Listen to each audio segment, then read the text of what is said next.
회장님, 그 안경 당장 벗으세요. 비서의 외침과 동시에 회장님의 몸이 깜짝 놀라 뒤로 젖혀졌습니다. 박 비서, 그게 무슨 소리야? 지금 그 안경 때문에 죽을 수도 있습니다. 그때 비서가 안경을 거칠게 던져버렸습니다. 도대체 왜 비서는 이 순간을 막으려 하는 걸까요? 이 안경에는 어떤 비밀이 숨겨져 있는지 궁금하신가요? 이야기 시작에 앞서 구독과 좋아요 눌러주세요. 지금 어디에서 이 이야기를 듣고 계신지도 댓글로 남겨주시면 행복한 기운 보내드리겠습니다. 오늘은 오대성 회장의 75번째 생신잔치가 열리는 날이었습니다. 넓은 거실 한가운데에는 붉은 천으로 장식된 큰 상이 차려져 있었습니다. 주름 가득한 얼굴에는 뿌듯한 미소가 번지고 있었습니다. 오 회장의 눈앞에는 장남 철수와 재혼한 아내 수연이 나란히 무릎을 꿇고 앉아 있었습니다. 철수는 48배 나이답지 않게 번들거리는 머리에 비싼 양복을 쫙 빼입고 있었어요. 그 옆에 앉은 수연은 63이었지만 화장을 진하게 해서 한결 젊어 보이려 애쓰는 모습이었습니다. 사실 이 자리에 모이기 전 철수와 수연은 따로 만나 은밀한 대화를 나눴습니다.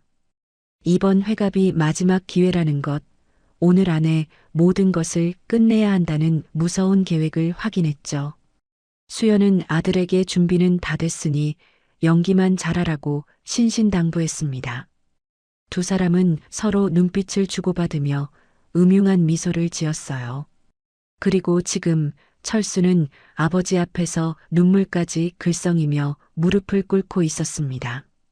그의 손에는 고급스러운 붉은 벨벳 상자가 들려 있었어요. 상자 크기로 봐서는 안경이 들어있는 것이 분명했습니다. 철수가 떨리는 목소리로 입을 열었습니다. 아버지, 평생을 오직 일만 하시느라 고생하신 아버지 눈을 위해서 이 불효자가 정성을 다해 준비했습니다.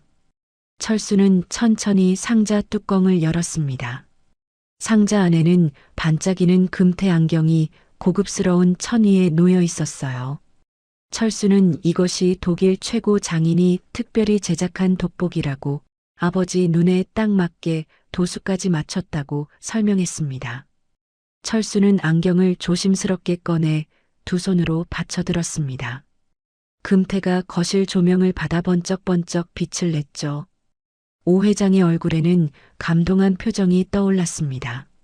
수연도 얼른 거들었습니다. 철수가 몇 달 전부터 준비한 선물이라며 효자, 아들 덕분에 이제 세상을 또렷하게 보실 수 있을 거라고 말했어요. 철수가 아버지의 손을 잡고 안경을 건넸습니다. 오 회장은 약간 떨리는 손으로 안경을 받아 천천히 얼굴에 걸쳤어요. 안경 다리를 귀에 거는 순간 오 회장의 눈이 휘둥그레졌습니다. 어머, 이게 세상이 참 밝게 보이는구나. 오 회장은 감탄사를 연발하며 거실을 둘러봤습니다.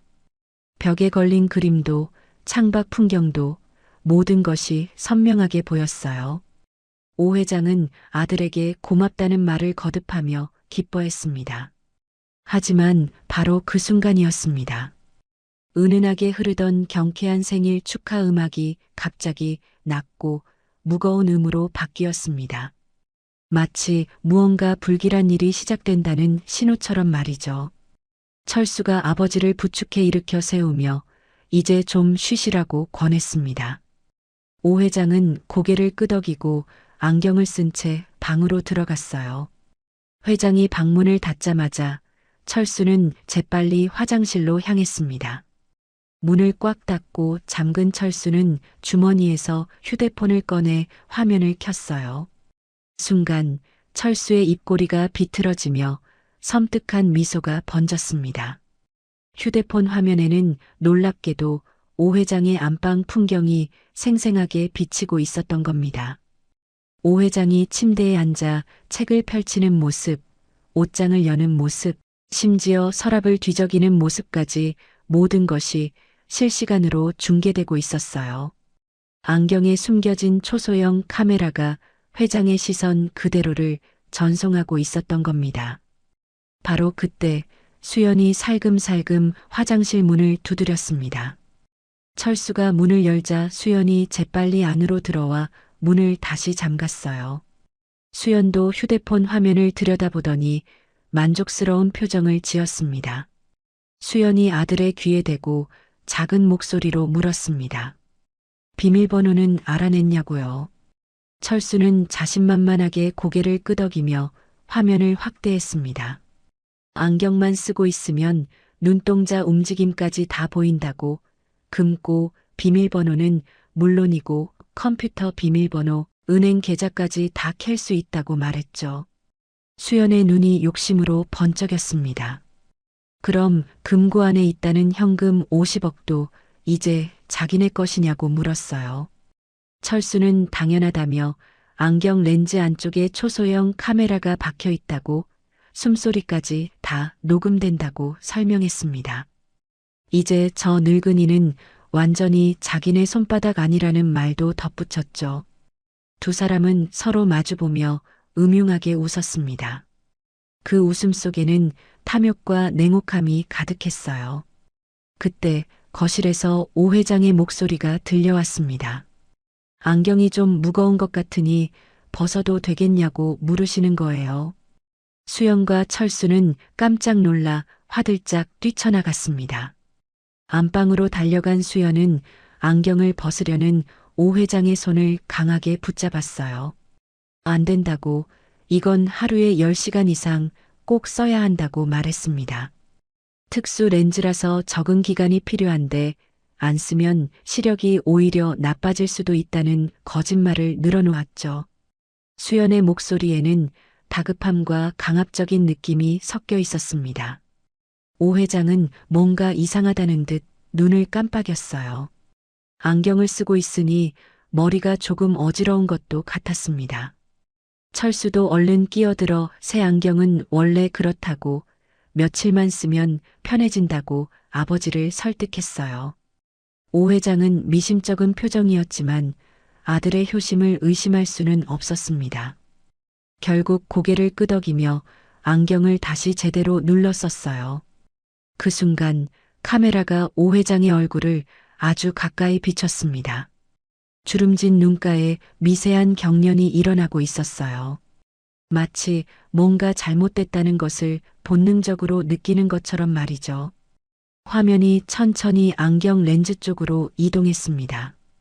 금태 안경의 렌즈 안쪽, 그 누구도 눈치채기 힘든 곳에 바늘구멍만 한 까만 점이 보였습니다. 그것은 바로 초소형 카메라 렌즈였어요. 렌즈가 조명을 받아 순간 번쩍하고 빛을 반사했습니다. 멀리 거실 소파에 앉아있던 수행비서 진우가 이 모든 광경을 조용히 지켜보고 있었습니다.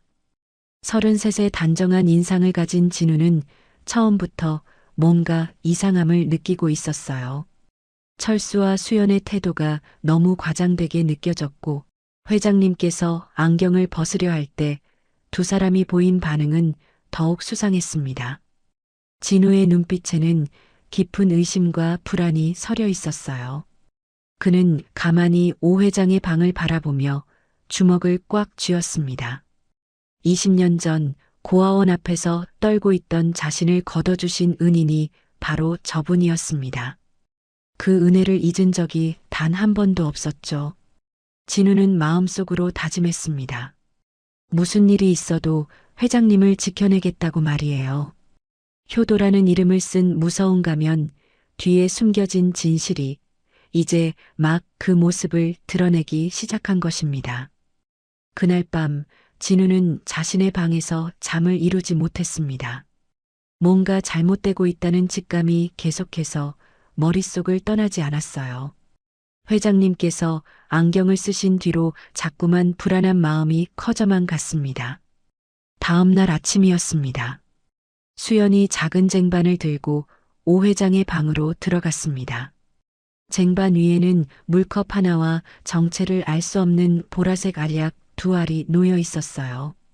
알약은 일반 영양제와는 확연히 다른 색깔이었습니다. 수연은 침대에 앉아 계신 회장 앞에 쟁반을 내려놓으며 부드러운 목소리로 말했습니다. 당신 요즘 자꾸 깜빡하시잖아요. 이건 치매 예방의 특효라는 약이래요. 비싸긴 하지만 당신 건강을 위해서라면 아까울 게 뭐 있겠어요. 오 회장은 보라색 알약을 의심스럽게 바라봤습니다. 먹어본 적 없는 약이었고 색깔도 낯설었어요. 하지만 수연은 재촉하듯 알약을 회장의 손에 쥐어주었습니다. 자, 빨리 드세요.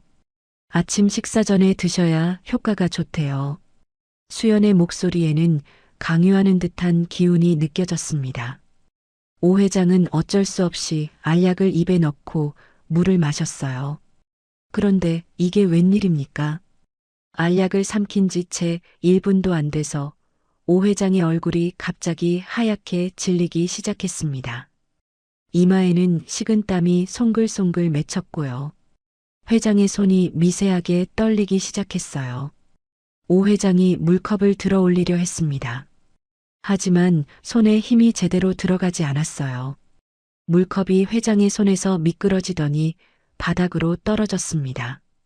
쨍그랑 물컵이 깨지는 날카로운 소리가 방 안에 울려 퍼졌습니다.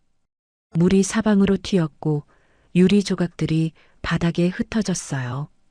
오 회장은 가슴을 부여잡으며 거친 숨을 몰아쉬기 시작했습니다. 얼굴에는 경련이 일어났고 눈동자의 초점이 흐려지고 있었어요. 바로 그 순간이었습니다. 복도를 지나가던 진우가 물컵 깨지는 소리를 듣고 급히 방으로 뛰어들어왔습니다. 진우는 회장님의 상태를 보자마자 심상치 않다는 것을 직감했어요. 회장님, 괜찮으십니까? 진우는 재빨리 회장님 곁으로 다가가 맥박을 확인했습니다. 맥박이 너무 빨랐어요. 회장님의 손등에는 작은 검은 반점 같은 것이 보였고 눈동자에는 초점이 없었습니다. 진우는 서둘러 깨진 유리 조각들을 치우며 상황을 살폈습니다. 바닥에 떨어진 보라색 알약 조각 하나가 눈에 들어왔어요. 진우는 재빨리 그 조각을 손바닥 안에 숨겼습니다. 바로 그때였습니다. 철수가 방 안으로 거칠게 들어오더니 진우의 멱살을 움켜잡았습니다. 비서 주제에 감히 어딜 함부로 들어와. 당장 나가. 철수의 목소리는 분노로 가득 차 있었습니다. 진우를 밀쳐내려는 힘도 거칠었어요. 진우는 묵묵히 고개를 숙이며 사과했습니다. 죄송합니다. 유리 깨지는 소리가 들려서 급히 들어왔습니다. 진우는 더 이상 저항하지 않고 방을 나왔습니다. 하지만 그의 손바닥 안에는 회장님이 뱉어내려 했던 보라색 알약 조각이 꼭 쥐어져 있었어요. 복도 끝까지 걸어간 진우는 주머니에서 휴대폰을 꺼냈습니다. 며칠 전 진우는 회장님께 특별한 건강관리 시계를 선물로 드렸었어요. 그 시계는 단순한 시계가 아니었습니다. 심박수와 혈압, 체온까지 실시간으로 측정해서 진우의 휴대폰으로 전송하는 기능이 있었죠. 진우가 휴대폰 화면을 확인하는 순간 그의 얼굴이 굳어졌습니다. 화면에는 빨간 경고 문구가 떠 있었어요. 회장님의 심박수가 분당 140회까지 치솟았다는 위험 신호였습니다. 정상 심박수의 거의 2배에 가까운 수치였어요. 진우는 손바닥 안에 알약 조각을 꺼내 자세히 들여다봤습니다. 보라색 알약은 분명 일반적인 영양제가 아니었어요. 진우는 이 알약을 꼭 분석해봐야겠다고 마음먹었습니다. 그는 알약 조각을 조심스럽게 작은 비닐봉지에 담아 주머니 깊숙이 넣었습니다. 진우는 복도 창문 밖을 바라보며 주먹을 불끈 쥐었습니다. 그의 눈빛에는 결연한 의지가 담겨 있었어요. 회장님, 조금만 버티십시오. 제가 받은 은혜, 목숨을 걸고서라도 꼭 갚겠습니다. 진우의 비장한 혼잣말이 텅 빈 복도에 작게 울려 퍼졌습니다. 20년 전 그 추운 겨울날이 떠올랐습니다. 고아원 앞에서 떨고 있던 13살 소년을 따뜻하게 안아주셨던 분이 바로 오 회장이었어요. 차가운 손을 녹여주시고 따뜻한 밥을 먹여주셨던 그 은혜를 진우는 단 하루도 잊은 적이 없었습니다. 그날 오 회장께서 말씀하셨죠. 진우야, 세상에 혼자인 사람은 없단다. 내가 내 가족이 되어줄게. 그 말씀 한마디가 진우의 인생을 완전히 바꿔놓았습니다. 진우는 회장님 덕분에 대학까지 나올 수 있었고 지금은 회장님의 수행 비서가 되어 곁을 지키고 있었어요. 한편 방 안에서는 수연이 바닥에 물기를 닦으며 철수에게 작은 목소리로 속삭이고 있었습니다. 저 비서놈이 뭔가 눈치챈 것 같아. 내일부터는 이 방에 못 들어오게 막아야겠어. 철수가 고개를 끄덕였습니다. 알겠어요. 아버지 건강은 가족이 돌봐야죠. 비서 따위가 참견할 일이 아니라고 하면 되죠. 두 사람의 대화는 차갑고 잔인했습니다. 진우는 복도에서 다시 한번 휴대폰을 확인했습니다. 회장님의 심박수가 여전히 높게 유지되고 있었어요. 진우는 이 알약의 정체를 하루빨리 밝혀내야 했습니다. 그리고 무엇보다 회장님을 이 위험한 상황에서 구해내야만 했습니다. 진우는 주머니 속 알약 조각을 만지며 굳게 다짐했습니다. 반드시 진실을 밝혀내겠다고, 회장님을 지켜내겠다고 말이에요. 위험한 게임이 시작된 것입니다. 그날 밤 진우는 자신의 방 책상 앞에 앉아 작은 상자를 꺼냈습니다. 상자 안에는 최신형 스마트 시계가 들어 있었어요. 겉보기엔 평범한 시계 같았지만 이 시계에는 특별한 기능이 숨겨져 있었습니다. 진우는 시계를 손에 들고 한참을 들여다봤습니다. 그러다 문득 20년 전 그날이 떠올랐어요. 한겨울 눈보라가 몰아치던 추운 밤이었습니다. 13살 소년 진우는 고아원 담벼락 앞에서 웅크리고 앉아 있었어요. 낡은 점퍼 하나로는 추위를 막을 수가 없었습니다. 배는 고팠고 온몸은 얼어붙을 것만 같았죠. 그때 한중년 신사가 고급 승용차에서 내려 진우에게 다가왔습니다. 바로 오대성 회장이었어요. 회장은 고아원에 기부금을 전달하러 왔다가 담벼락에 웅크린 소년을 발견한 겁니다. 오 회장은 자신의 따뜻한 코트를 벗어 진우의 어깨에 걸쳐 주었습니다. 얘야, 이런 추운 날 여기서 뭐하니? 진우는 떨리는 목소리로 대답했습니다. 저는 갈 곳이 없어요. 오 회장은 진우의 차가운 손을 꽉 잡아주었어요. 그리고 근처 식당으로 데려가 따뜻한 국밥을 먹여주었습니다. 그날 오 회장이 해준 말을 진우는 지금도 또렷이 기억하고 있었어요. 진우야, 세상에 혼자인 사람은 없단다. 내가 내 가족이 되어줄게. 그날 이후 오 회장은 진우를 후원해 주었습니다. 학비를 대주고 대학까지 보내주었죠. 진우는 그 은혜를 평생 잊을 수 없었습니다. 진우는 회상에서 깨어나 시계를 꽉 쥐었습니다. 그리고 나지막이 혼잣말을 했어요. 저를 버린 사람은 잊어도 구해주신 은인은 절대 못 잊습니다. 회장님, 이번엔 제가 당신을 지킬 차례입니다. 다음 날 새벽이었습니다. 진우는 아직 모두가 잠든 시각에 조심스럽게 오 회장의 서재로 들어갔습니다. 회장님은 침대에 누워 주무시고 계셨어요. 금태 안경은 침대 옆 탁자 위에 놓여 있었습니다. 진우는 회장님을 조심스럽게 깨웠습니다. 오 회장이 눈을 뜨자 진우는 손가락을 입술에 갖다 대며 조용히 하라는 신호를 보냈어요. 진우는 가방에서 스마트 시계를 꺼내 회장님의 손목에 채워드렸습니다. 그리고 회장님 귀에 대고 아주 작은 목소리로 속삭였습니다. 회장님, 이건 단순한 시계가 아닙니다. 제가 회장님 곁에 없을 때도 회장님을 지켜줄 제 눈입니다.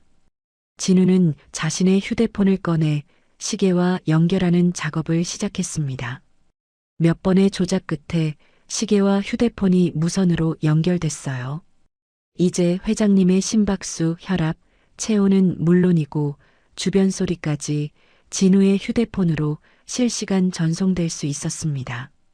오 회장은 진우의 손을 꽉 잡았습니다. 무언가 말하려고 입을 열었지만 바로 그때 거실 쪽에서 발소리가 들려왔어요. 수연이 일어나는 소리였습니다. 오 회장은 재빨리 입을 다물었습니다. 진우도 긴장한 표정으로 문 쪽을 바라봤어요. 진우는 다시 회장님 귀에 대고 속삭였습니다. 회장님, 시계 옆면에 작은 버튼이 있습니다. 이걸 2번 누르시면 즉시 녹음이 시작됩니다. 위험한 순간이 오면 꼭 눌러주십시오. 오 회장은 고개를 끄덕이며 이해했다는 표시를 했습니다. 진우는 회장님과 눈빛으로 대화를 나눴어요. 기침을 2번 하면 위험하다는 신호, 손목을 만지면 도움이 필요하다는 신호를 정했습니다. 진우는 재빨리 서재를 빠져나와 자신의 방으로 돌아갔습니다. 아침이 밝았습니다. 오 회장은 아침 식사를 위해 식탁에 앉았어요. 금태 안경을 쓴 채였습니다. 철수와 수연도 식탁에 마주 앉았죠. 바로 그때 수연이 회장의 손목을 보더니 눈을 크게 떴습니다. 당신, 그 시계는 뭐예요? 처음 보는데요? 수연의 목소리에는 의심이 가득했습니다. 오 회장은 당황한 기색 없이 대답했어요. 아, 이거 진우가 선물로 준 거야. 건강관리용 시계라는데 괜찮더구만. 수연이 자리에서 일어나 회장의 손목을 붙잡았습니다. 시계를 자세히 들여다보며 의심스러운 표정을 지었어요. 이상한 시계를 왜 차고 계세요? 혹시 이것도 무슨 특수장치 아니에요? 오 회장은 천연덕스럽게 웃으며 말했습니다. 특수장치? 무슨 소리야? 그냥 심장 박동재는 시계라니까. 내 나이에 이런 거 하나쯤 차야지. 그때 철수가 끼어들었습니다. 어머니, 그냥 놔두세요. 요즘 노인들 다 그런 거 차고 다녀요. 수연은 미심쩍은 표정이었지만 더 이상 문제 삼지는 않았습니다. 다만 진우를 향한 경계심은 더욱 커졌어요. 식사가 끝난 후 진우가 회장님의 방으로 들어가 정리를 도왔습니다. 진우는 슬쩍 회장님의 안경테를 만지는 척하며 자세히 살펴봤어요. 안경테 안쪽을 손가락으로 더듬자 아주 작은 돌출 부분이 느껴졌습니다. 진우는 재빨리 자신의 휴대폰을 꺼내 주파수 탐지 앱을 실행했어요. 역시나 안경에서 무선 신호가 송출되고 있었습니다. 진우는 이 안경이 단순한 도청 장치가 아니라 실시간 영상 전송 카메라라는 것을 확신했습니다. 오 회장은 가족들 앞에서 다시 멍청한 노인 연기를 시작했습니다. 밥을 먹다 흘리기도 하고 방금 한 말을 잊어버린 척도 했어요. 안경을 깊숙이 눌러 쓰고 있었죠. 철수와 수연은 회장의 모습을 보며 만족스러운 미소를 지었습니다.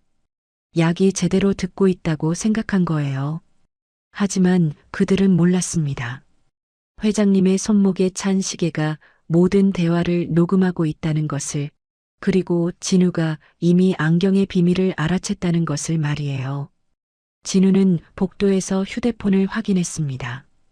시계를 통해 전송된 음성 파일이 차곡차곡 저장되고 있었어요. 이제 증거를 모을 시간이었습니다. 진우는 주먹을 꽉 쥐며 다짐했습니다. 반드시 회장님을 구해내겠다고 말이에요. 사흘 후 진우는 이메일 한 통을 받았습니다. 며칠 전 몰래 의뢰했던 사설 연구소에서 온 알약 성분 분석 보고서였어요.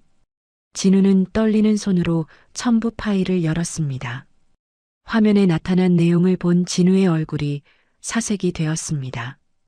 보고서에는 붉은 글씨로 이렇게 적혀 있었어요. 장기 복용 시 일시적 마비 및 인지 기능 상실 유도 가능이라는 무서운 문구였습니다. 그 아래에는 더 충격적인 설명이 이어졌죠. 이 약물은 치매 증상과 유사한 상태를 만들어낸다고 했습니다. 진우는 주먹으로 책상을 탁 쳤습니다. 역시 그랬습니다. 수연이 회장님께 먹인 보라색 알약은 치매약이 아니라 치매를 만드는 독약이었던 겁니다. 진우는 당장이라도 경찰에 신고하고 싶었습니다. 하지만 이것만으로는 부족했어요. 더 확실한 증거가 필요했습니다. 바로 그날 저녁이었습니다. 진우는 회장님 손목의 시계를 통해 전송되는 음성을 듣고 있었습니다. 철수와 수연이 회장님 방에서 나와 거실로 이동하는 소리가 들렸어요. 그때 철수의 목소리가 뚜렷하게 들려왔습니다. 변호사 선생, 내일 오시면 됩니다. 유언장 서류 가져오시고요. 아버지가 돌아가시기 전에 도장부터 찍어 놓아야 해요. 진우는 귀를 바짝 기울였습니다. 수연의 목소리도 이어졌어요. 안경으로 금고 비밀번호도 다 알아냈잖아. 이제 서류만 정리하면 끝이야. 철수가 비웃듯 말했습니다. 그 늙은이 자기가 감시당하는 줄도 모르고 매일 금고 열어보더라고요. 덕분에 비밀번호 5자리 완벽하게 외웠어요. 진우는 이를 악물었습니다. 손이 부들부들 떨렸어요. 하지만 녹음은 계속 이어졌습니다. 수연이 더 무서운 말을 꺼냈습니다. 그런데 말이야, 저 비서놈이 자꾸 눈에 거슬려. 뭔가 눈치챈 것 같단 말이야. 철수가 대답했습니다. 그럼 어떡할까요? 오늘 밤에 약을 2배로 먹이자. 내일 아침엔 완전히 정신 못 차리게 만들어야 해. 진우는 더 이상 참을 수가 없었습니다. 당장이라도 뛰어들어가 저 악마 같은 사람들을 붙잡고 싶었어요. 하지만 꾹 참았습니다. 지금 움직이면 모든 게 수포로 돌아갈 테니까요. 진우는 휴대폰으로 이 대화를 고스란히 녹음했습니다. 그리고 곧바로 행동에 나섰어요. 밤 11시가 넘은 시각이었습니다. 집안은 고요했습니다. 철수와 수연은 이미 잠자리에 들었고 오 회장도 방에서 주무시고 계셨어요. 진우는 조심스럽게 주방으로 들어갔습니다.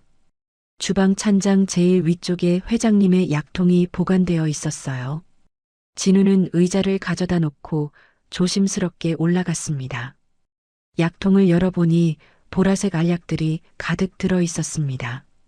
진우는 미리 준비해온 포도당 알약을 꺼냈어요. 모양과 크기가 거의 똑같았습니다. 색깔만 약간 달랐죠. 진우는 서둘러 독약을 포도당 알약으로 바꿔치기 시작했습니다. 손이 떨려서 알약 몇 개가 바닥으로 떨어졌어요. 딸그랑. 작은 소리였지만 고요한 밤에는 제법 크게 들렸습니다.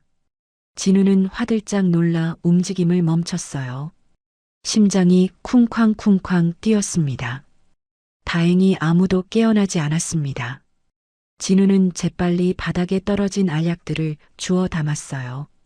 그리고 다시 조심스럽게 독약을 포도당 알약으로 교체했습니다. 바로 그 순간이었습니다. 복도에서 발소리가 들려왔습니다. 진우는 깜짝 놀라 재빨리 냉장고 뒤로 몸을 숨겼어요. 심장이 터질 것만 같았습니다. 주방 불이 켜졌습니다. 수연이 잠옷 차림으로 주방에 들어왔습니다. 수연은 물을 마시려고 냉장고로 다가왔어요. 진우는 냉장고 바로 뒤에 숨어 숨을 죽이고 있었습니다. 수연이 냉장고 문을 열었습니다. 찬 공기가 진우의 얼굴을 스쳤어요. 수연과의 거리는 겨우 30cm 정도밖에 되지 않았습니다. 진우는 숨소리조차 내지 않으려 애썼습니다.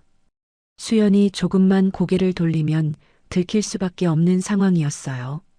수연은 물을 한 잔 따라 마셨습니다.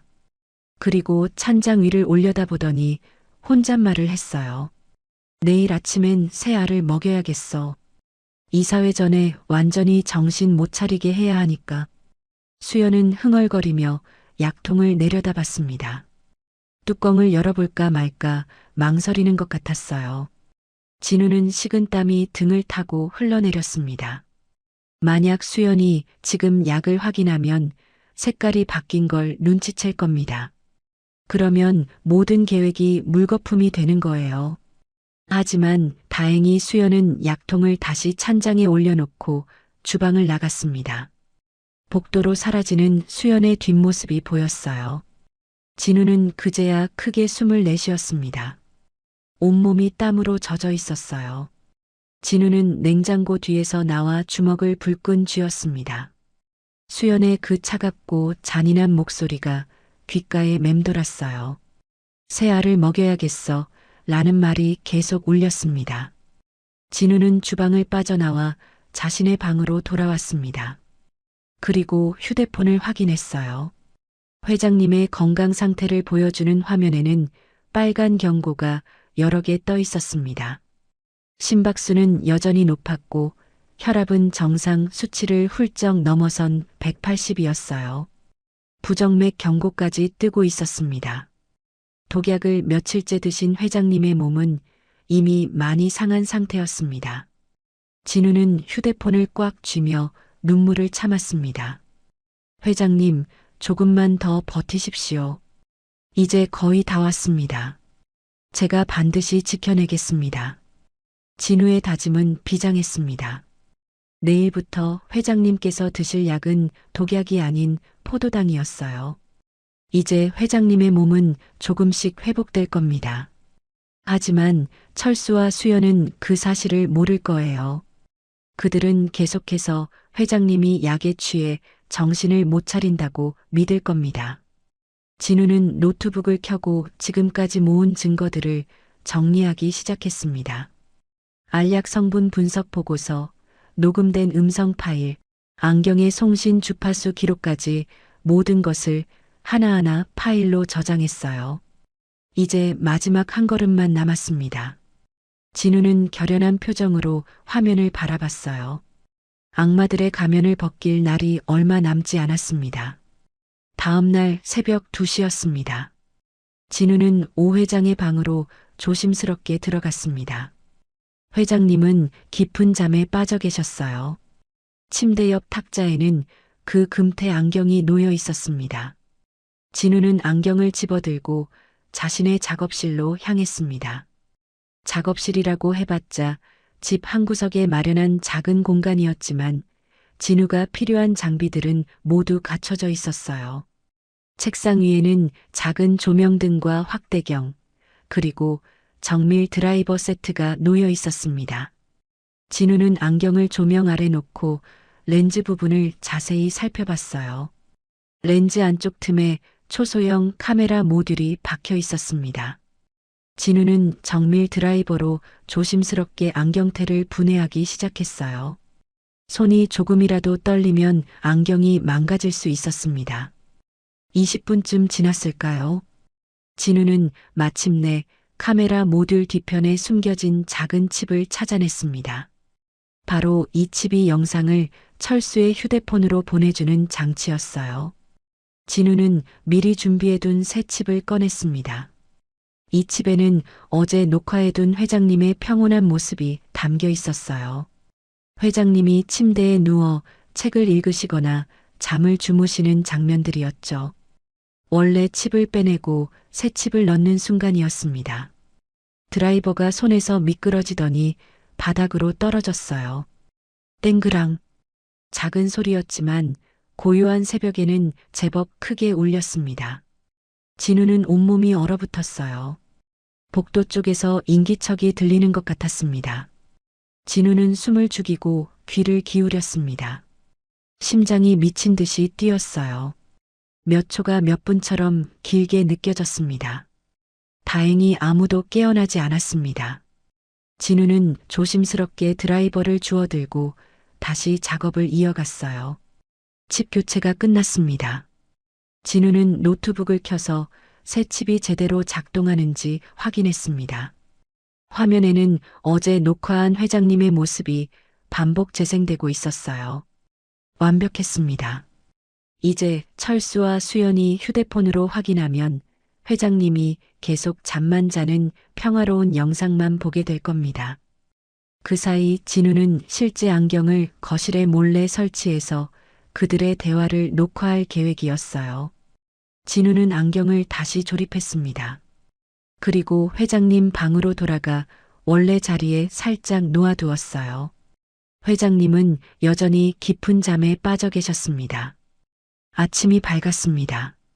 식탁에서 아침 식사가 시작됐습니다. 수연이 오 회장께 보라색 알약 3알을 내밀었어요.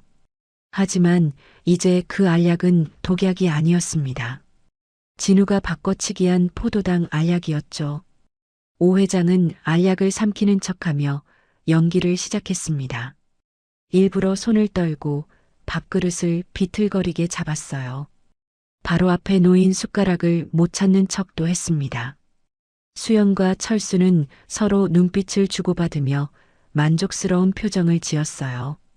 철수는 아버지 정신이 많이 혼미한 것 같다고 말했습니다. 수연도 약이 잘 듣고 있다며 이사회까지 이 상태면 완벽하겠다고 맞장구 쳤어요. 오 회장은 속으로 분노가 치밀어 올랐지만 얼굴에는 멍한 표정만 지었습니다. 진우가 식탁 구석에서 회장님께 살짝 윙크를 보냈어요. 식사 후 철수는 자신의 방으로 돌아가 휴대폰을 확인했습니다. 안경을 통해 전송되는 화면을 보기 위해서였죠. 휴대폰 화면에는 회장님이 침대에 누워 계신 모습이 보였습니다. 가만히 누워서 천장만 바라보고 계셨어요. 철수는 고개를 갸우뚱하며 몇 분을 더 지켜봤습니다. 하지만 화면 속 회장님은 계속 똑같은 자세로 누워 계셨어요.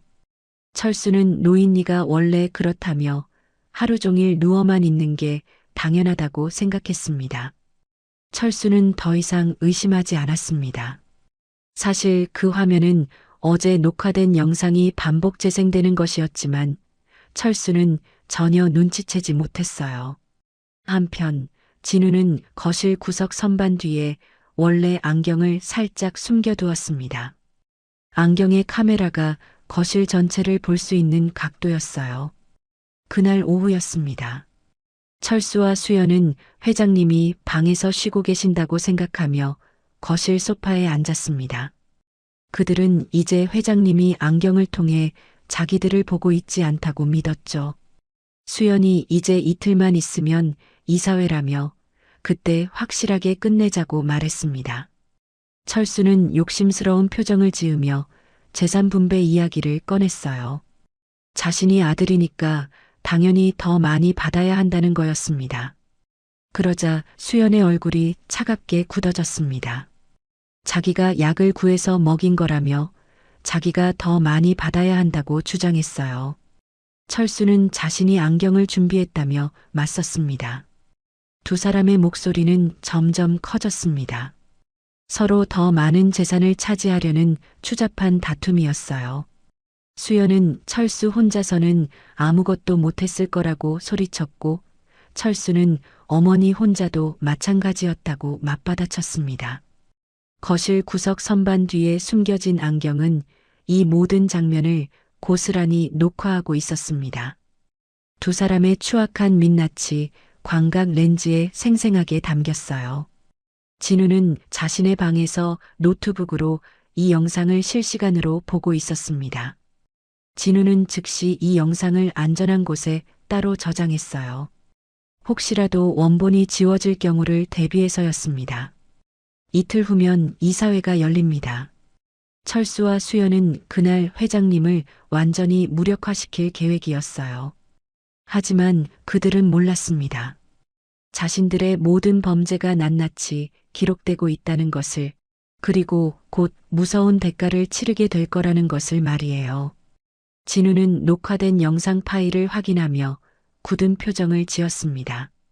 이제 증거는 충분했어요. 알약 성분 분석 보고서도 있고 녹음된 대화도 있고 영상까지 확보했습니다. 다음 날 아침 진우는 회장님께 바꿔놓은 안경을 살짝 윙크하며 씌워드렸습니다. 오 회장은 안경 너머로 아들과 아내의 진짜 모습을 똑똑히 보게 될 겁니다. 덫은 완벽하게 설치됐습니다. 이제 악마들이 스스로 그 덫에 걸려들기만 기다리면 됐어요. 이튿날 아침이었습니다. 철수는 회사 이사들에게 전화를 걸기 시작했습니다. 모두 10명의 이사가 있었는데 철수는 그들을 하나하나 설득하고 있었어요. 이번 주 금요일 이사회에 꼭 참석해달라고, 아버지 건강 문제로 중요한 결정을 내려야 한다고 말했습니다. 철수는 이사들에게 회장님이 많이 아프시다는 이야기를 슬쩍슬쩍 흘렸습니다. 심지어 일부 이사들에게는 고급 선물까지 보냈어요. 회장님을 몰아내는데 찬성표를 던져달라는 뜻이었습니다. 그날 저녁 철수와 수연은 거실에서 또다시 대화를 나눴습니다. 거실 선반 뒤 안경은 여전히 그들의 모습을 녹화하고 있었어요. 수연은 이사들을 다 포섭했냐고 물었고 철수는 자신만만하게 대답했습니다. 절반은 돈으로 매수했고 나머지는 아버지 상태만 보면 자연스럽게 찬성할 거라고요. 한편 오 회장의 몸 상태는 점점 나빠지고 있었습니다. 비록 진우가 독약을 포도당으로 바꿔치기 했지만 이미 며칠 동안 독약을 복용한 후유증이 남아 있었어요. 회장님은 가끔 손발이 떨렸고 걸을 때도 힘들어 하셨습니다. 진우는 회장님의 손목에 찬 시계를 통해 건강 상태를 확인했습니다. 심박수는 여전히 불안정했고 혈압도 높았어요. 독약의 독성이 완전히 빠지려면 시간이 더 필요했습니다. 진우는 회장님 방으로 들어가 조용히 말씀드렸습니다. 제발 참지만 마시고 경찰을 부르시라고, 더 이상 이런 고통을 견딜 필요 없다고요. 하지만 오 회장은 고개를 저었습니다. 아직은 안 된다고, 저들이 스스로 무덤을 파괴해야 완벽한 증거가 된다고 말씀하셨어요. 회장님의 목소리는 약했지만 의지만큼은 굳건했습니다. 드디어 이사회 전날이 되었습니다. 철수는 회사 이사들을 집으로 불러 사전 회의를 열었습니다. 거실 소파에 이사 5명이 앉아 있었어요. 철수가 서류 몇 장을 꺼내 보여주었습니다. 병원 진단서였는데 내용을 보니 회장님이 중증 치매 판정을 받았다고 적혀 있었어요. 물론 이것도 돈을 주고 만든 가짜 서류였습니다. 철수는 아버지가 이제 혼자 일상생활도 불가능하다고, 회사 경영은 당연히 못하신다고 말했습니다. 이사들은 서류를 돌려보며 고개를 끄덕였습니다. 철수가 미리 뇌물을 준 이사들이었기에 모두 철수 편을 들어줄 준비가 되어 있었어요. 그날 밤 오 회장은 일부러 식탁에서 연기를 펼쳤습니다. 밥을 먹다가 수저를 떨어뜨렸어요. 국그릇을 들다가 손이 떨려 국물을 쏟기도 했습니다. 심지어 바로 앞에 앉은 수연을 보고도 누구냐고 물어봤어요. 수연은 속으로 쾌재를 부르며 얼굴에는 슬픈 표정을 지었습니다. 철수도 이사들에게 보여주듯 큰 소리로 자기 목소리가 들리냐고 물었어요. 오 회장은 멍한 표정으로 고개만 끄덕였습니다. 하지만 안경 너머로 아들과 아내의 가증스러운 연기를 또렷이 보고 있었어요. 식사가 끝난 후 진우는 회장님을 방으로 모셨습니다. 진우는 대야에 따뜻한 물을 받아와 회장님의 발을 조심스럽게 씻겨드렸습니다. 회장님의 발은 붓고 차가웠어요. 진우는 부드럽게 발을 문질러드리며 눈물을 흘렸습니다. 진우의 눈물이 대야 물에 똑똑 떨어졌어요. 회장님, 조금만 더 참으십시오. 다 왔습니다. 오 회장은 떨리는 손으로 진우의 머리를 쓰다듬었습니다. 두 사람은 말없이 서로를 바라봤어요. 20년 동안 쌓아온 깊은 신뢰와 애정이 그 눈빛 속에 담겨 있었습니다. 바로 그때였습니다. 방문이 벌컥 열리며 수연이 들어왔습니다. 수연은 진우를 보더니 차갑게 말했어요. 내일부터는 출근 안 해도 돼요. 당신 해고해요. 수연은 두툼한 돈 봉투를 바닥에 던졌습니다. 봉투가 바닥에 떨어지며 둔탁한 소리를 냈어요. 퇴직금이니 받아가라는 말과 함께요. 진우는 봉투를 줍지 않고 차분하게 대답했습니다. 회장님이 가시는 길은 자신이 끝까지 지키겠다고요. 수연의 얼굴이 일그러졌습니다. 감히 자기 말을 거역하냐며 화를 냈어요. 진우는 자신은 회장님의 비서이며 회장님 명령만 따를 뿐이라고 답했습니다. 수연은 비웃듯 코웃음을 쳤습니다. 좋다고, 그럼 죽으러 가는 길도 같이 가라고 말했어요. 수연은 문을 쾅 닫고 나갔습니다. 진우는 여전히 바닥에 돈 봉투를 거들떠보지도 않았어요. 오 회장은 진우의 손목을 꽉 잡으며 고맙다는 말을 했습니다. 회장님의 목소리는 떨렸지만 그 속에는 깊은 감동이 담겨 있었어요. 진우는 회장님 손을 두 손으로 감싸 쥐었습니다. 20년 전 추운 겨울밤에 자신을 구해주신 은혜를 어찌 잊겠냐고 내일 자신이 회장님을 구해드리겠다고 말했어요. 그날 밤 진우는 잠을 자지 않았습니다. 노트북 앞에 앉아 지금까지 모은 모든 증거를 정리했어요. 알약 성분 분석 보고서, 녹음 파일, 영상 자료, 가짜 진단서 사본까지 모든 것을 차례로 정리했습니다.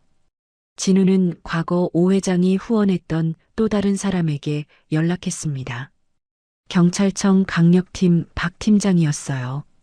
박 팀장도 어린 시절 오 회장의 도움을 받아 경찰이 된 사람이었습니다.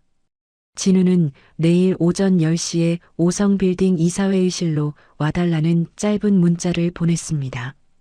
답장이 곧바로 왔어요. 알겠다는 내용이었습니다. 진우는 휴대폰을 내려놓고 창밖을 바라봤습니다. 동이 트기 시작했어요. 마지막 전쟁이 벌어질 날이 밝아오고 있었습니다.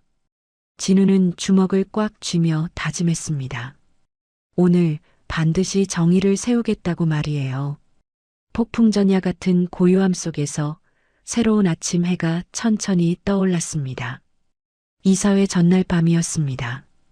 철수와 수연은 거실 소파에 나란히 앉아 있었습니다. 테이블 위에는 값비싼 와인 한 병과 잔 두 개가 놓여 있었어요.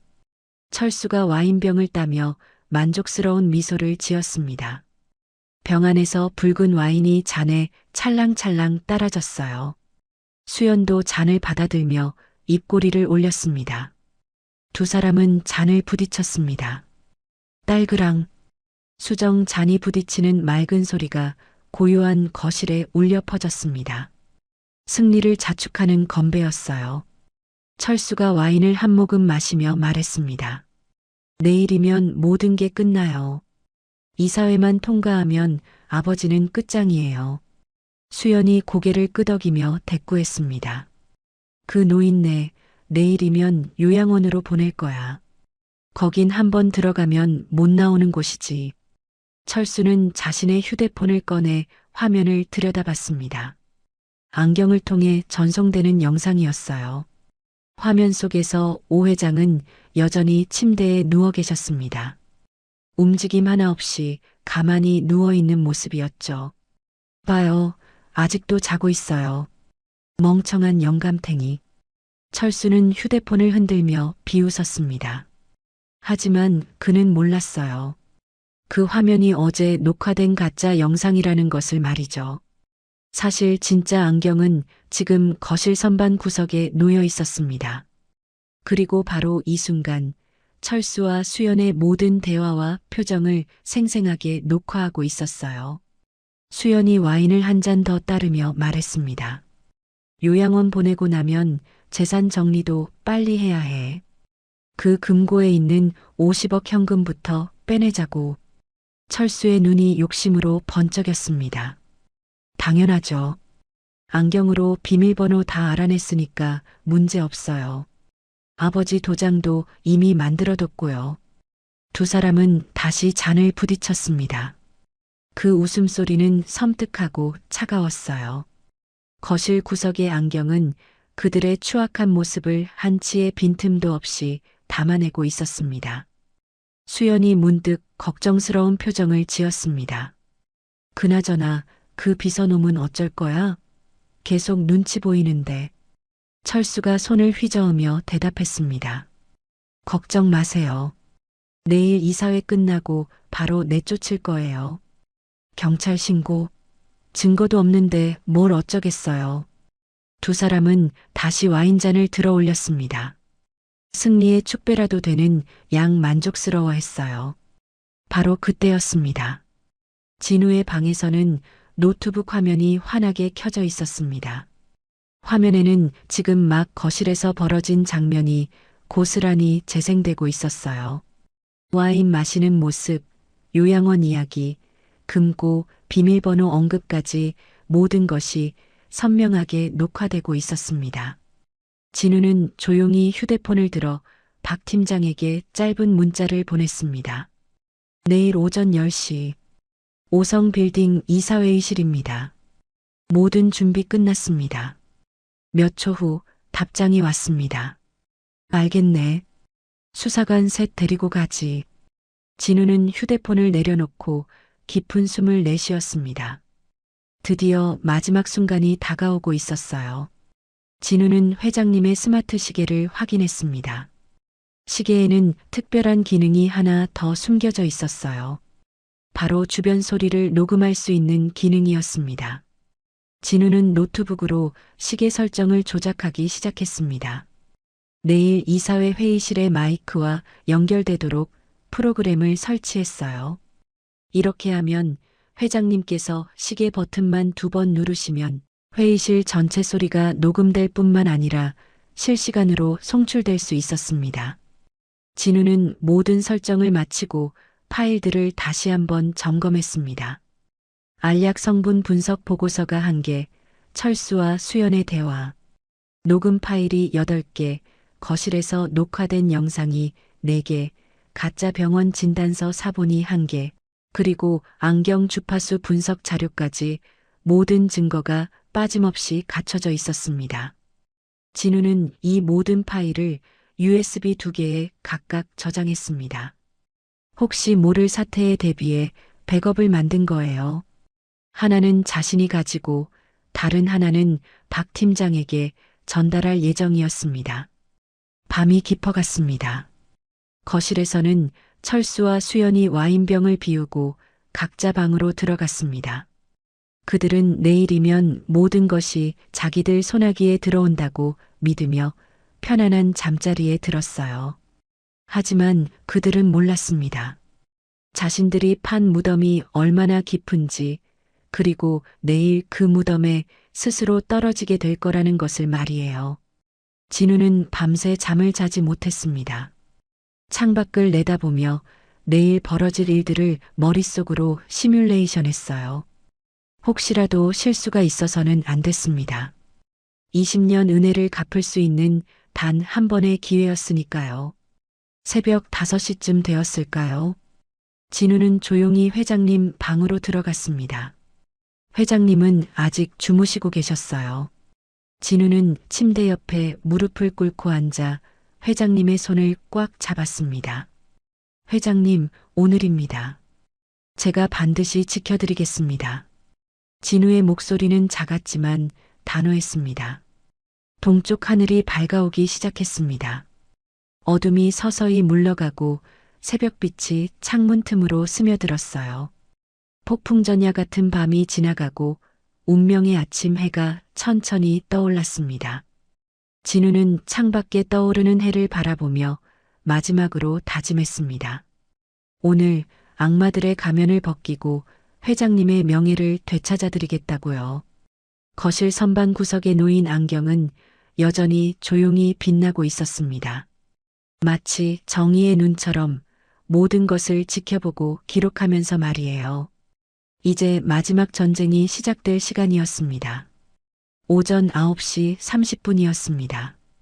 5성 빌딩 10층 이사회의실 앞에는 회사 이사들이 하나둘씩 모여들고 있었습니다. 모두 10명의 이사가 검은색 정장을 입고 긴장한 표정으로 서 있었어요. 철수가 이사들을 맞이하며 악수를 나눴습니다.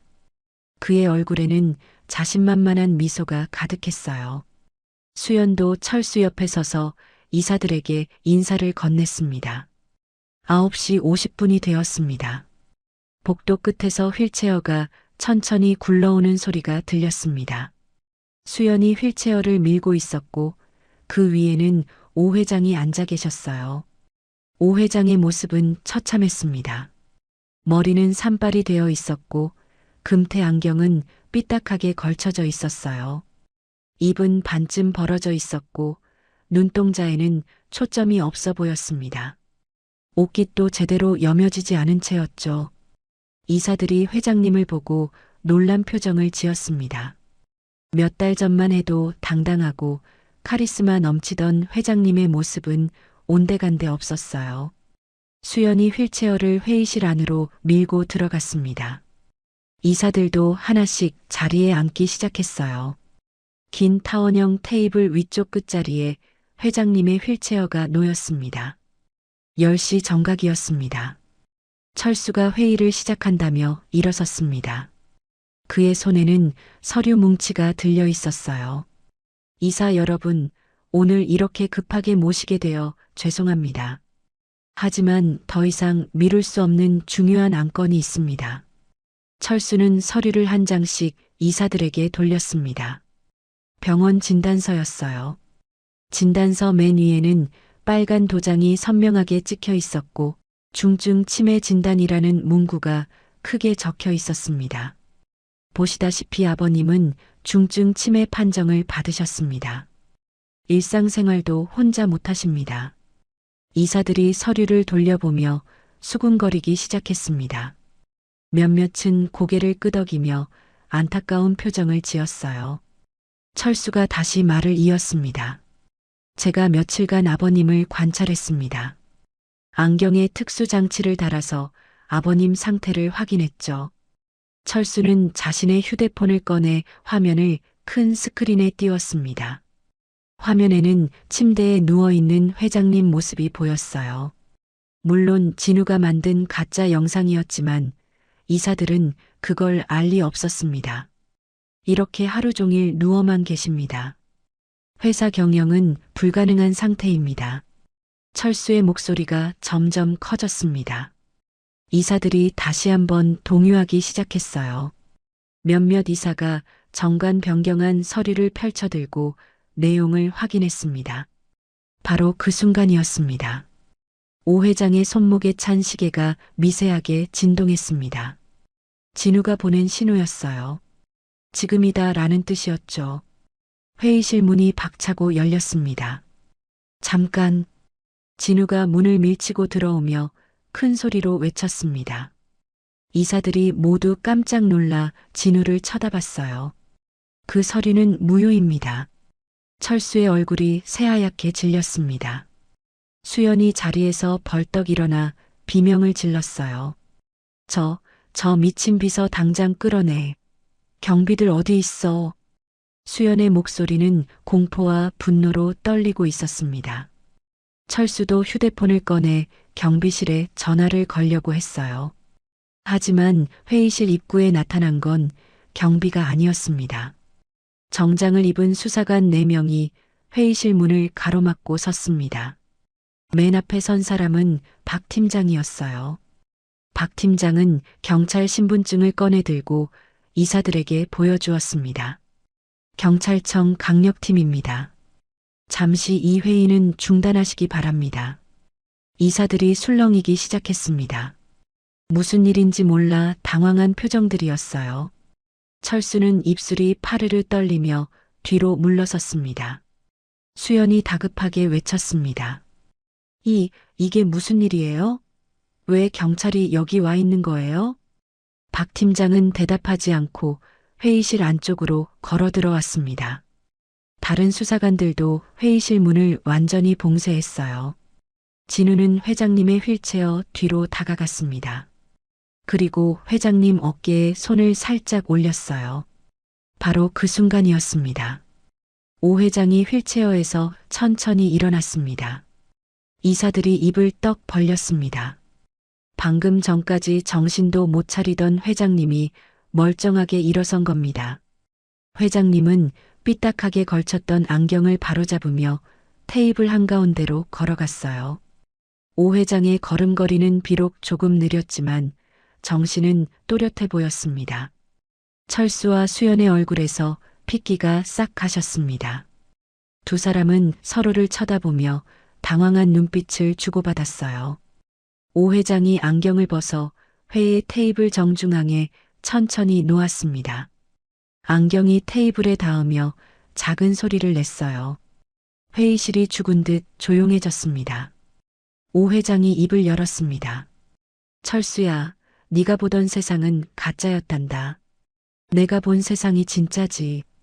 회장님의 목소리는 낮았지만 힘이 있었습니다. 철수는 뒤로 비틀거리며 의자에 주저앉았어요. 진우가 노트북을 열고 회의실 대형 스크린에 연결했습니다. 준비된 영상이 재생되기 시작했어요. 화면에는 며칠 전 거실에서 철수와 수연이 와인을 마시던 장면이 나왔습니다. 그들의 대화가 스피커를 통해 또렷하게 들렸어요. 요양원 이야기, 금고 이야기, 재산 분배 다툼까지 모든 게 생생하게 재생됐습니다. 이사들이 경악한 표정으로 화면을 쳐다봤습니다. 영상은 계속 이어졌습니다. 수연이 보라색 알약을 회장님께 강제로 먹이는 장면, 철수가 휴대폰으로 안경 영상을 확인하는 장면까지 모든 증거가 차례로 나왔어요.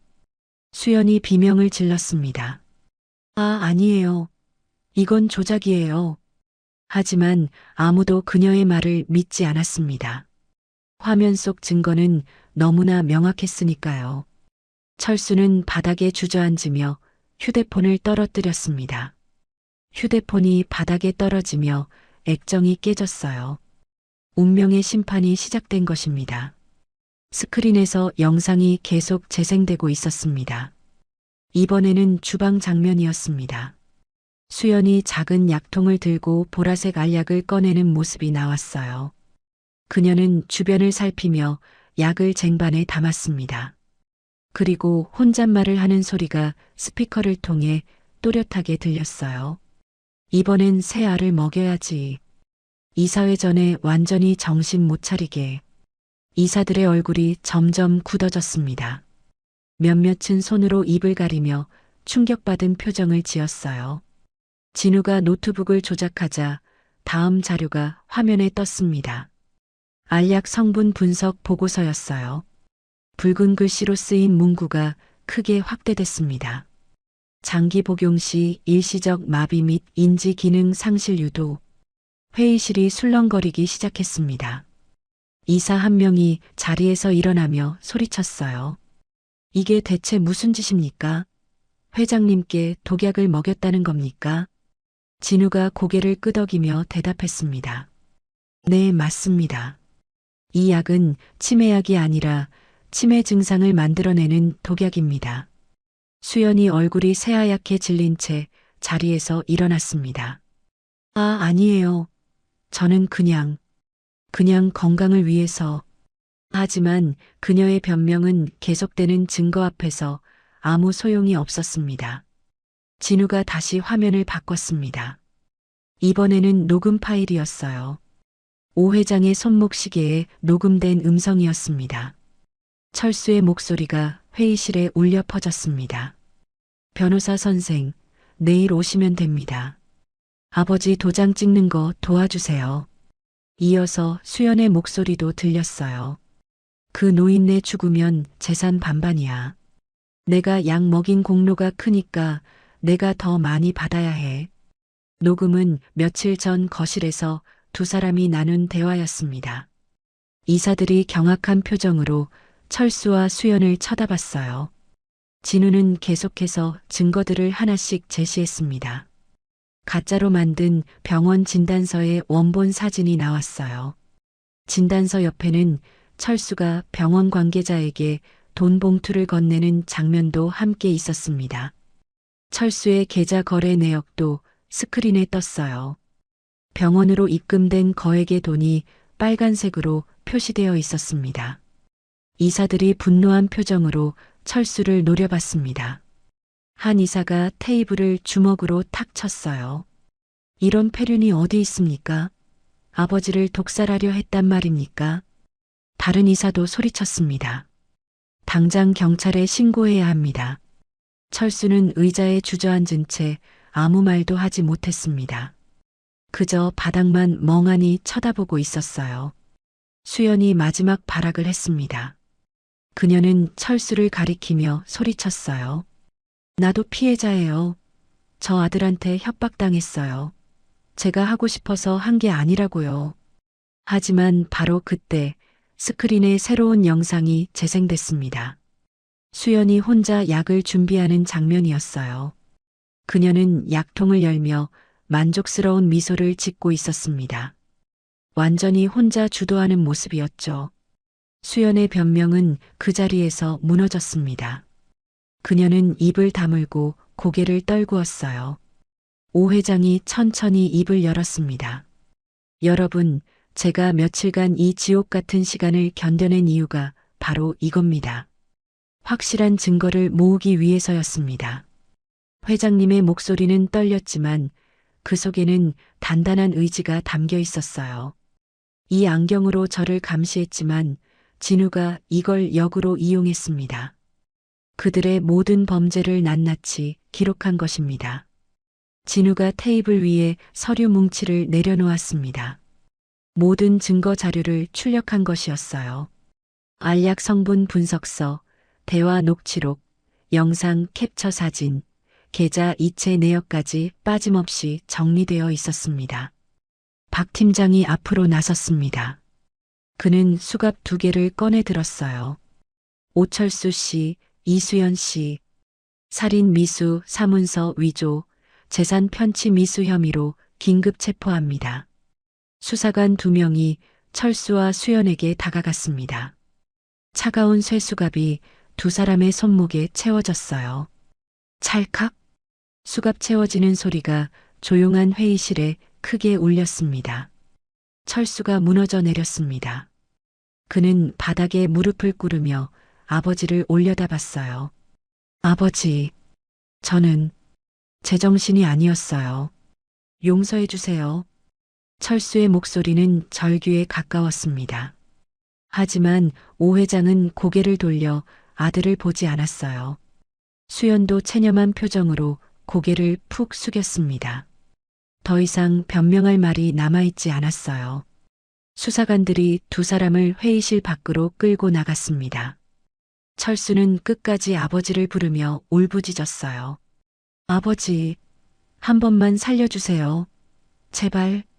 하지만 회의실 문이 닫히며 그의 목소리도 멀어졌습니다.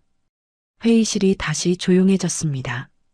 이사들은 아무 말도 하지 못한 채 서로를 쳐다봤어요. 방금 본 광경이 믿기지 않는다는 표정들이었습니다. 오 회장이 천천히 자리에 앉았습니다. 진우가 얼른 회장님을 부축했어요. 회장님은 여전히 몸이 약해 보였습니다. 오 회장이 이사들을 둘러보며 말씀하셨습니다. 여러분, 오늘 이사회는 취소합니다. 그리고 제가 한 가지 중요한 발표를 하겠습니다. 이사들이 조용히 회장님을 바라봤습니다. 저는 제 전 재산을 사회에 환원하기로 결정했습니다. 회의실이 다시 한번 술렁거렸습니다. 하지만 이번에는 반대하는 사람이 없었어요.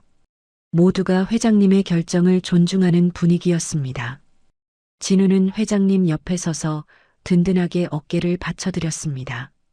정의가 승리한 순간이었습니다. 석 달 후 법정이었습니다. 검은 법복을 입은 판사가 판결문을 낭독했습니다. 철수에게는 징역 15년, 수연에게는 징역 12년이 선고됐어요. 살인 미수와 사문서 위조, 재산 편취 미수 등 여러 죄목이 인정된 결과였습니다. 철수는 죄수복을 입고 법정에 섰습니다. 그는 판결을 듣는 내내 고개를 들지 못했어요. 수연도 마찬가지였습니다. 두 사람 모두 눈물을 흘리며 죄를 뉘우치는 모습이었죠. 법정 방청석에는 오 회장이 앉아 계셨습니다. 회장님은 아들을 바라보며 복잡한 표정을 지으셨어요. 미움과 실망, 그리고 약간의 안타까움이 섞인 눈빛이었습니다. 판결이 끝나고 철수가 끌려나갈 때 회장님은 작은 목소리로 혼잣말을 하셨습니다. 철수야, 용서는 못해도 네가 반성하길 기도만 한다. 진우는 회장님 옆에서 그 말을 들었습니다. 진우는 회장님의 손을 꽉 잡아들였어요. 그날 이후 오 회장의 몸은 서서히 회복되기 시작했습니다. 독약 성분이 완전히 빠져나가면서 손발 떨림도 사라졌어요. 얼굴에도 생기가 돌아왔습니다. 병원에서 해독 치료를 받으며 건강을 되찾으신 거예요. 어느 화창한 봄날이었습니다. 오 회장은 진우를 사무실로 불렀습니다. 책상 위에는 두툼한 서류가 놓여 있었어요. 회장님이 서류를 진우 앞으로 밀었습니다. 진우야, 이걸 좀 보거라. 진우가 서류를 펼쳐보니 양자 입적 신청서였습니다. 진우의 눈이 커졌어요. 회장님, 이게... 오 회장이 따뜻한 미소를 지으며 말씀하셨습니다. 이제 법적으로도 내 아들이 되는 거야. 진우야, 네가 내 진짜 아들이다. 진우의 눈에서 뜨거운 눈물이 주르르 흘러내렸습니다. 진우는 회장님 앞에 무릎을 꿇고 고개를 깊이 숙였어요. 회장님, 아니 아버님, 고맙습니다. 오 회장도 진우의 어깨를 감싸 안았습니다. 두 사람은 한동안 말없이 서로를 껴안았어요.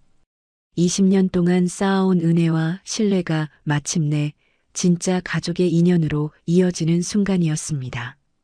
며칠 후 오 회장은 큰 발표를 했습니다. 전 재산을 사회에 환원하는 재단을 설립한다는 소식이었어요. 재단의 이름은 진우와 함께하는 희망가족으로 정해졌습니다. 재단 설립 기념식이 열렸습니다. 많은 기자들과 시민들이 모였어요. 오 회장이 단상에 올라 마이크 앞에 섰습니다.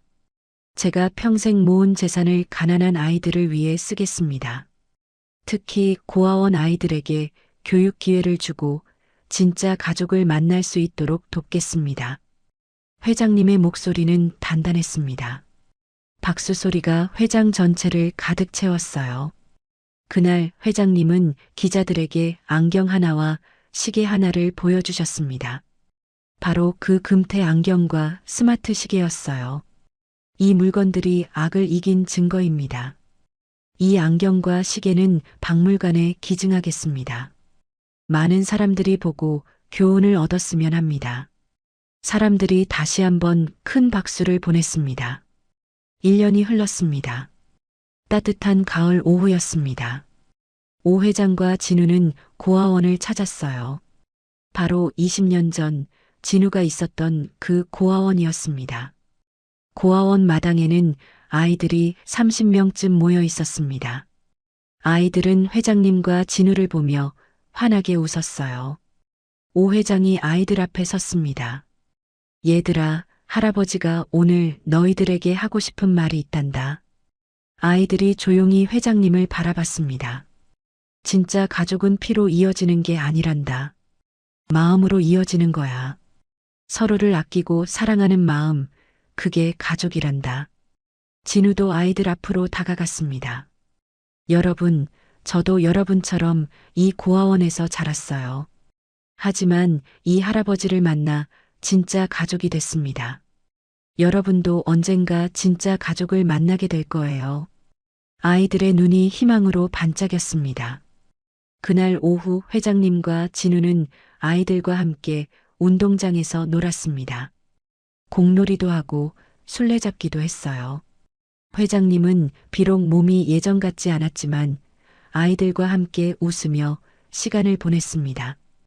해가 저물 무렵이었습니다.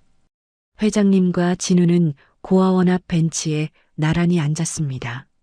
노을이 두 사람을 따뜻하게 비추고 있었어요. 오 회장이 주머니에서 그 금태 안경을 꺼냈습니다. 박물관에 기증하기 전 마지막으로 한번 보고 싶어서 가져온 거였어요. 진우가 안경을 받아 정성껏 닦기 시작했습니다. 아버님, 이 안경 덕분에 악당들을 잡을 수 있었습니다. 오 회장이 고개를 끄덕였습니다. 그래.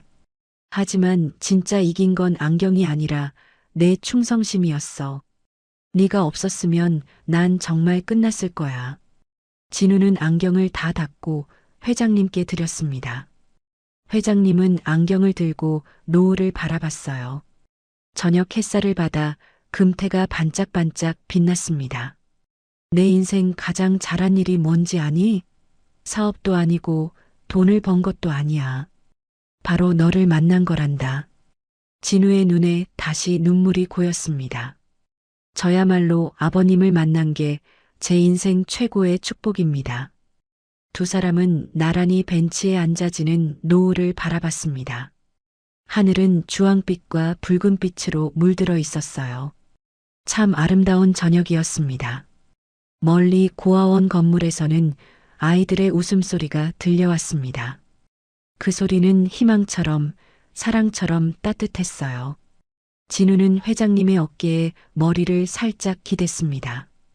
오 회장도 진우의 어깨를 다정하게 두드려 주셨어요. 20년 전 추운 겨울밤 고아원 앞에서 만난 두 사람은 이제 진짜 가족이 되었습니다. 피는 섞이지 않았지만 마음은 누구보다 깊게 이어진 부자였어요. 진짜 가족이란 선택하는 것이고 지키는 것이고 사랑하는 것이었습니다. 노을이 천천히 지고 별이 하나둘 떠오르기 시작했습니다. 새로운 밤이 오고 또 새로운 아침이 올 거예요. 하지만 이제 두 사람은 혼자가 아니었습니다. 진짜 가족과 함께였으니까요. 벤치에 앉은 두 사람의 실루엣이 저녁 하늘을 배경으로 평화롭게 놓여 있었습니다. 따뜻하고 아름다운 결말이었습니다.